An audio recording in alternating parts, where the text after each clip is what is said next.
제가 지난주 말씀 잠깐 돌아보도록 하겠습니다. 로마서 8장에 우리가 들어와서 이 8장을 제가 처음에 소개하기를, 성경이 반지라면 이 로마서 8장은 무엇입니까? 로마서는 반주의 보석이고 이 8장은 보석에도 가장 반짝거리는 빛나는 곳이다 라고 그렇게 말씀드렸습니다. 사도 바울은 로마서 8장을 시작하면서 이제 그리스도 예수 안에서 우리는 죄로부터 해방되었다라며 해방을 선포합니다. 그리고 이제는 우리가 하나님의 백성으로서 성령의 법을 따라 살아야 된다라고 아울러 말씀하십니다. 그리고 성령의 법을 따라 살기 위해서는 어떻게 해야 됩니까? 세상의 것이 아니라 육신의 것이 아니라 성령님의 일을 생각하며 집중하며 살아야 된다라고 사도 바울은 말합니다. 그리고 성령님께서는 우리 가운데 생명의 역사, 죽음이 아니라 날마다 풍성한 생명으로 우리를 이끌어 주신다, 인도하신다. 저희가 지난주에 성령님은 생명의 역사로 함께 하신다고 우리가 말씀을 받았습니다. 지금 이 시간에 성령 하나님께서 우리 예배 가운데 충만하게 거하시는 줄로 믿습니다. 시간에 같이 한번 우리 찬송 한번 하겠는데요, 제가 이렇게 말씀 준비하다가 내가 매일 기쁘게, 우리가 순례의 길을 이 땅을 살아가지만 성령이 계시네, 우리 안에 충만히 계신 그 성령님, 우리 한번 기쁨으로 한번 박수로 힘차게 한번 찬양했으면 좋겠습니다.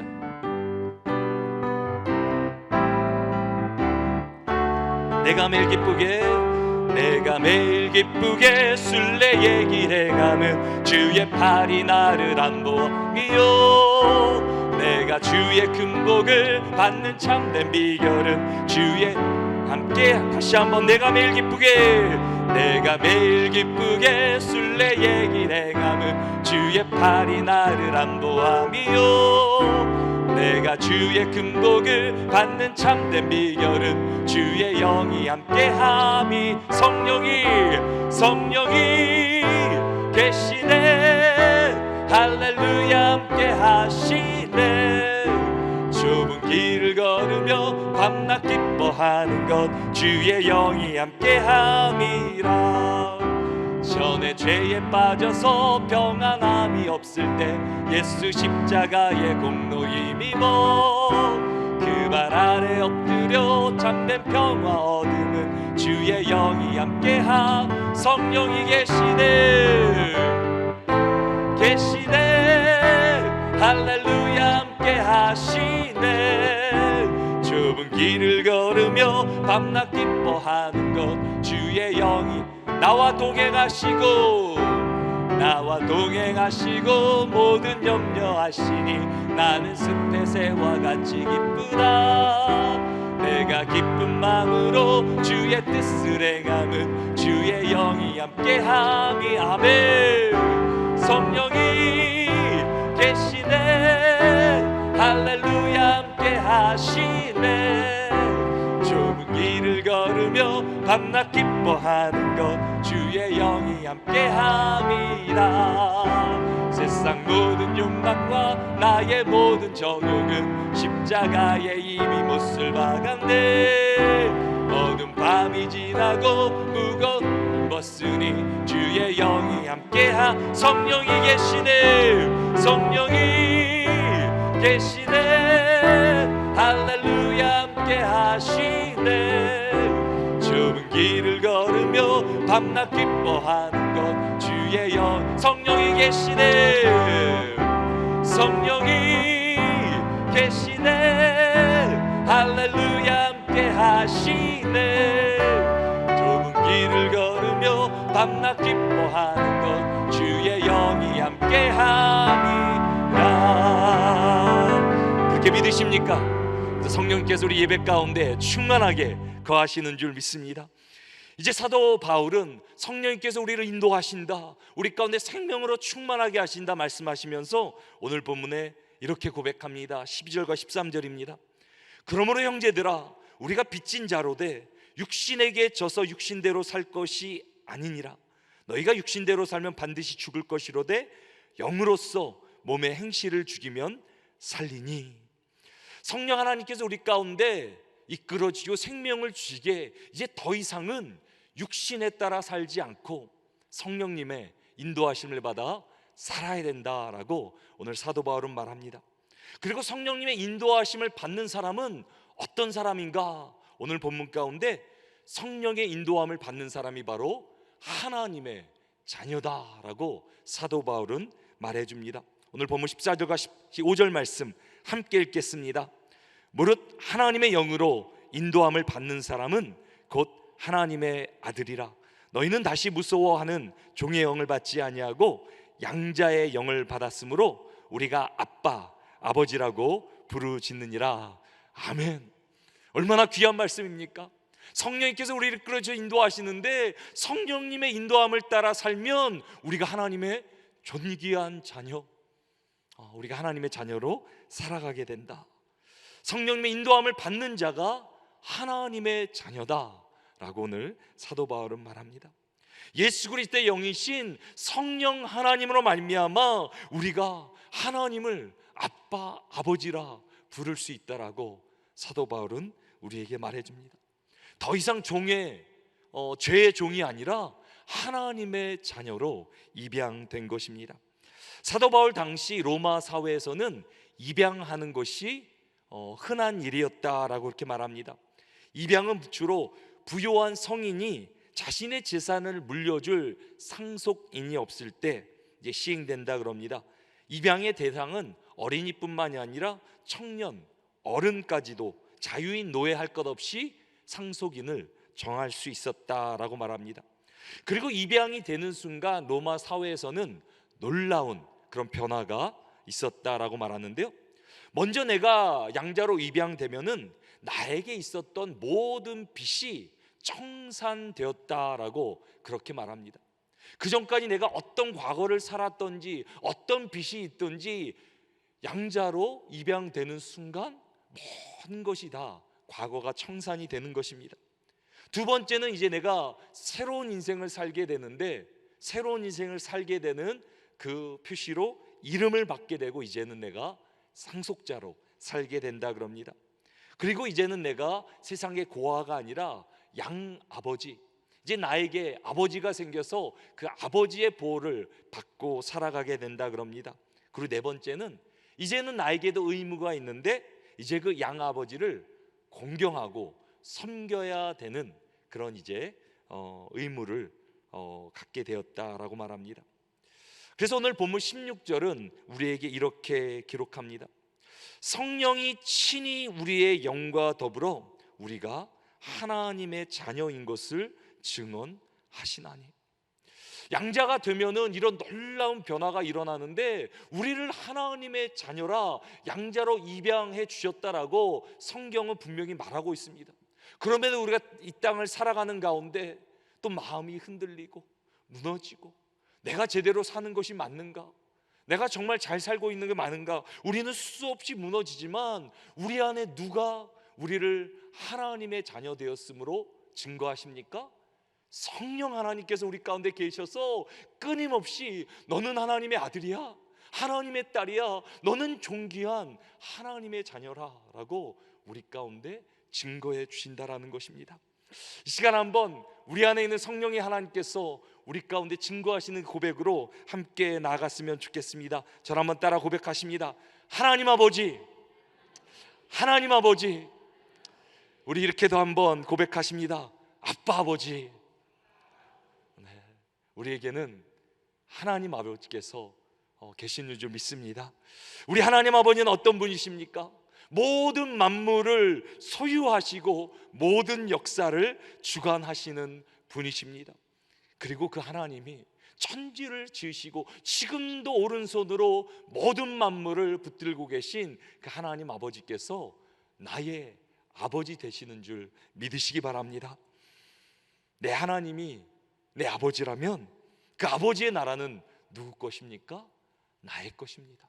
이제는 내가 그 하나님 나라의 상속자가 되었다라는 것입니다. 그래서 우리가 믿는 자에게는 하나님의 자녀가 되는 권세를 주셨다라고 성경은 말합니다. 제가 어렸을 때 참 부러웠던 친구가 있었습니다. 바로 분식점 가게 아들이었습니다. 그 친구는 먹고 싶을 때마다 떡볶이를 매일 먹을 수 있겠구나, 얼마나 제가 그 친구가 부러웠는지 모릅니다. 분식점 가게 주인 아들에게도 이런 대단한 혜택이 있습니다. 떡볶이를 먹고 싶은데 아무 때나 먹을 수 있는 혜택이 있는데요, 하물며 하나님의 자녀들에게 주시는 혜택은 어떤 것이었습니까? 하나님 나라, 하나님의 모든 소유가 우리의 것이라 우리가 상속인이 되었다라고 말하는데, 우리가 누릴 그 혜택, 영광, 장차 우리 가운데 임할 그 영광스러운 하나님 나라는 도대체 얼마나 놀라운 나라겠습니까? 지난주에 우리가 사랑하는 두 분이 하나님의 부르심을 받았습니다. 제가 마음이 얼마나 아프고 또 안타까운지 모릅니다. 근데 참 목사로서 감사한 것이요, 하나님께서 두 분을 불러 가시기 전에 참 그것도 타이밍이 신비한데요, 제가 그 두 분을 각각 따로 이렇게 원래 이렇게 계획했던 것도 아닌데 어떻게 두 분과 함께 각각 예배를 드릴 수 있는 하나님께서 은혜를 주셨어요.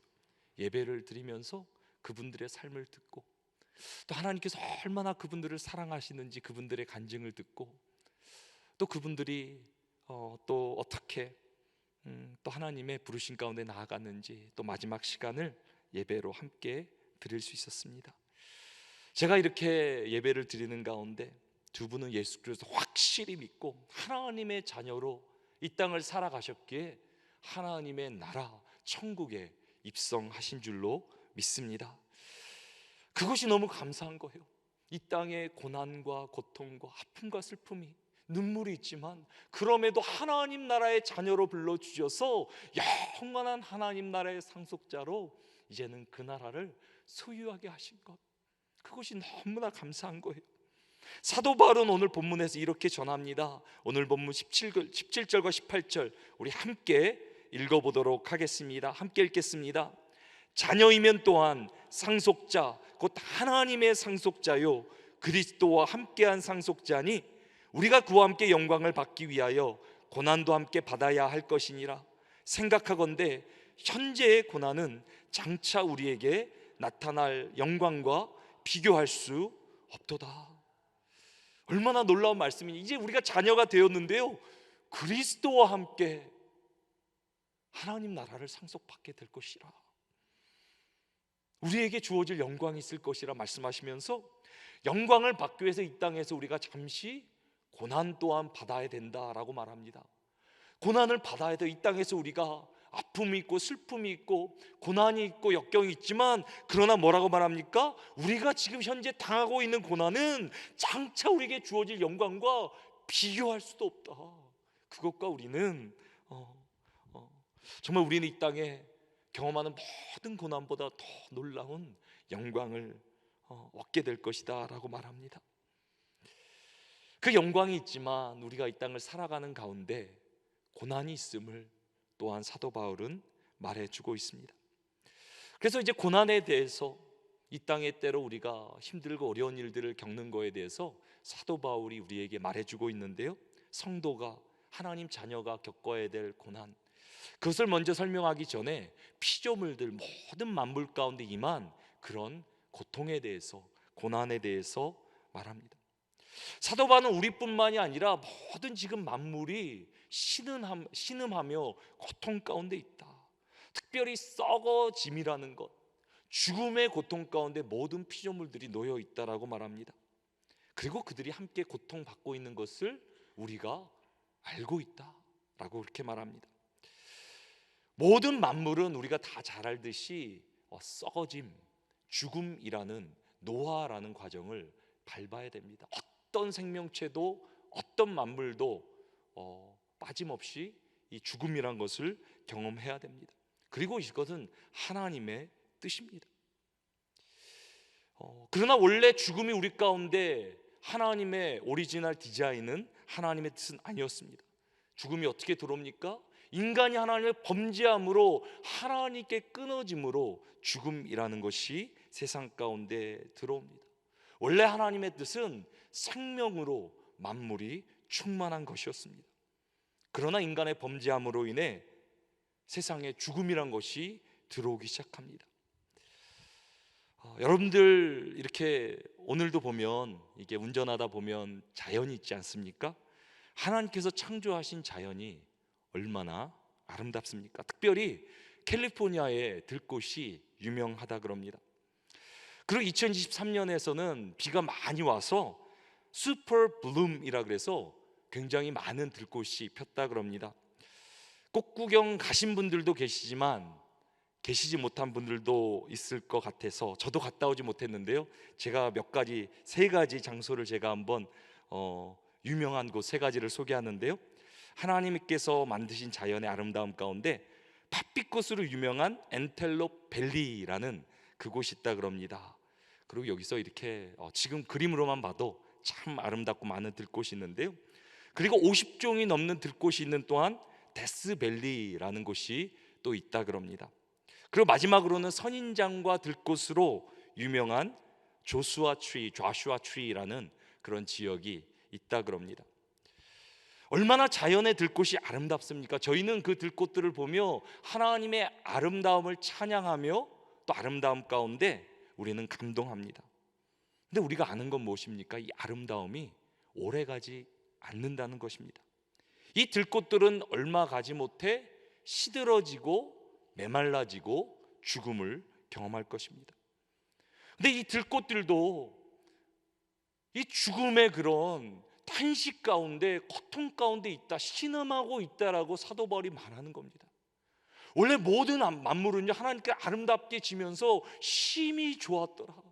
이 아름다움이 계속 유지되고 충만해지고 하나님의 다스림 가운데 이것이 영원토록 모든 만물이 하나님의 생명으로 충만해야 되는데, 우리 인간의 범죄로 말미암아 우리뿐만이 아니라 모든 자연이 썩어짐의 고통 가운데 놓이게 되었다 그래요. 그래서 사도 바울이 정말 이렇게 신비한 표현인데요, 자연들이 탄식하고 있다, 모든 만물이 신음 가운데 지금 울고 있다라고 말하고 있습니다. 우리가 때로 세상의 아름다움을 보지만 우리가 또 보는 것이 무엇입니까? 죽음이란 걸 보지 않습니까? 모든 만물은 이 죽음이란 것으로 덮여 쌓여 있는 것입니다. 잠깐 아름다움도 얼마 가지 않아 시들어버리는 죽음을 경험하게 되는 것입니다. 그리고 모든 만물은 지금 누구를 주목하고 있다 그럽니까? 인간을 주목하고 있다 그럽니다. 왜 그렇습니까? 인간의 죄로 말미암아 모든 죽음이 세상에 들어왔기 때문에 인간의 죄가 회복되고 인간의 구원이 완성하는 날 모든 만물이 또한 회복될 것이라, 다시 한번 주님의 충만한 생명으로 채워질 것이라 말합니다. 그래서 자연을 보면서 우리는 이렇게 영적으로 들어야 돼요. 우리를 기다리고 있는 인간이 회복되어 정말 하나님 나라가 이 땅에 임함으로 말미암아 모든 만물이 주께 돌아가 주의 그런 회복되는 그날을 간절히 만물들이 인간을 바라보며 우리들을 바라보며 모든 만물이 나아가고 있다 그럽니다. 그런 썩어짐의 고통이 우리에게도 있습니다. 살아가는 우리의 삶 가운데 눈물과 슬픔이 있죠. 지금도 우리 육신의 고통 가운데 정말 하나님의 은혜를 구하는 분들이 계시죠. 또 사랑하는 사람의 죽음을 또한 우리는 경험하게 됩니다. 그리고 우리가 하나님의 영광스러운 자녀로 부름 받았음에도 불구하고 아직도 우리 안에는 죄성, 우리 죄의 속성으로 말미암아 하나님의 뜻대로 살고 싶은데 그렇지 살지 못하는, 하나님의 자녀로 살지 못하는 우리의 안타까운 모습도 우리는 보며 살아갑니다. 그 영적 전쟁의 몸부림 가운데 우리도 탄식하며 살아갑니다. 그래서 우리는 어디다 소망을 둬야 됩니까? 이 땅에 소망을 둬서는 안 되는 거예요. 이 땅의 모든 우리 눈에 보이는 것들 다 썩어지고 사라지고 없어질 것이라. 그래서 우리 성도들은 세상에 소망을 두면 안 되고 어디다 소망을 둬야 됩니까? 하나님 나라, 다시 말 하나님 나라, 더 나아가서 다시 오실 예수 그리스도를 우리는 대망하며 오늘도 살아야 되는 줄 믿습니다. 그래서 초대교회의 고백이 무엇이었습니까? 마나나타 주 예수여 오시옵소서, 오시옵소서. 저는 우리 성도들이요 이 땅에 그저 우리의 소망을 두면서 이 땅에 삶이 전부일 것처럼 살지 않기를 간절히 기도하며 소망합니다. 이 땅은 다 사라질 거예요. 하나님 약속하십니다. 새 하늘과 새 땅이 올 때 우리가 육신의 장막을 다 벗어버리고, 우리가 지금도 고통 가운데 신음하고 있는 우리의 것을 다 벗어버리고, 하나님께서 영광의 옷, 하나님의 나라의 영광으로 우리 가운데 함께 하실 거라 말씀하십니다. 우리와 더불어 모든 만물이 새 하늘과 새 땅, 하나님의 영광으로 나아갈 것이라 라고 말합니다. 그래서 우리의 오직 소망은 다시 오실 예수 그리스도, 주님이 오실 때 모든 만물은 하나님 앞에서 회복될 줄로 믿습니다. 그래서 그 사실을 믿기에, 그날이 올 것을 알기에 우리는 이 땅을 인내하며 살라. 이 땅 우리가 바라면서 구하면서 사는 것도 아니고요, 이 땅에 내가 소망을 두며 살아야 되는 것도 아니고요, 이 땅을 살아가는 가운데 하나님의 사명을 붙들고 살아가지만, 예수 그리스도 다시 오심을 붙들고 우리가 나가지만, 이 땅에 살아갈 때 우리는 인내하며 살아야 된다라고 사도 바울은 우리에게 말해주고 있습니다. 오늘 본문 24절과 25절 말씀 같이 한번 읽어보겠습니다. 우리가 소망으로 구원을 얻었음에 보이는 소망이 소망이 아니니 보는 것을 누가 바라리요? 만일 우리가 보지 못하는 것을 바라면 참음으로 기다릴지니라. 아멘. 우리가 살고 있는 세상에는 고난이 있다, 고통이 있다. 우리뿐만이 아니라 모든 만물이 그 고통 가운데 있다 말합니다. 우리가 요즘 어떤 페이스북이나 SNS 보면 모든 사람이 행복해 보이지만 그렇지 않아요. 세상에는 번뇌가, 고통이, 고난이 있습니다. 우리는 소망으로 이 땅을 살아가는 것이지 이 땅이 우리의 최종 목적지가 아닙니다. 오늘 특별히 기도하는 가운데 우리 안에 삶 가운데 정말 기도 제목으로, 고통으로, 또 육신의 연약함으로 나아간 우리 성도님들 계십니다. 주님이 말씀하십니다. 우리 가운데 인내하라, 참으라. 하나님께서 이 땅 가운데도 우리 가운데 놀라운 역사를 함께 하시지만 이곳이 끝이 아니라고, 이것이 우리의 전부가 아니라고, 하나님의 영광을 상속받은 우리는 하나님의 자녀라고 우리 가운데 말씀하십니다. 그리고 우리가 오직 바랄 것, 주님이 다시 오실 때 모든 만물이 새롭게 될 줄로 믿습니다. 더 나아가 우리는 하나님의 영광의 자녀로 세워질 줄 믿습니다. 그래서 그날이 올 때까지 하나님 아버지께서 우리와 함께 하시며 우리를 인도하시겠노라. 우리는 세상의 고아가 아니라 하나님의 영광스러운 자녀라. 우리를 끝까지 붙들어 주시되 세상의 어떤 것으로도, 죽음도 우리를 하나님의 사랑으로부터 끊을 수 없다라고, 그래서 로마서 8장은 그렇게 우리에게 가르쳐주고 있습니다. 오늘도 우리 모두가 이 땅 가운데 때로 고난과 고통과 눈물이 있지만 하나님 아버지를 바라보므로 끝까지 인내하시며 승리하게 되기를 주님의 이름으로 축원합니다. 우리 함께 기도하겠습니다.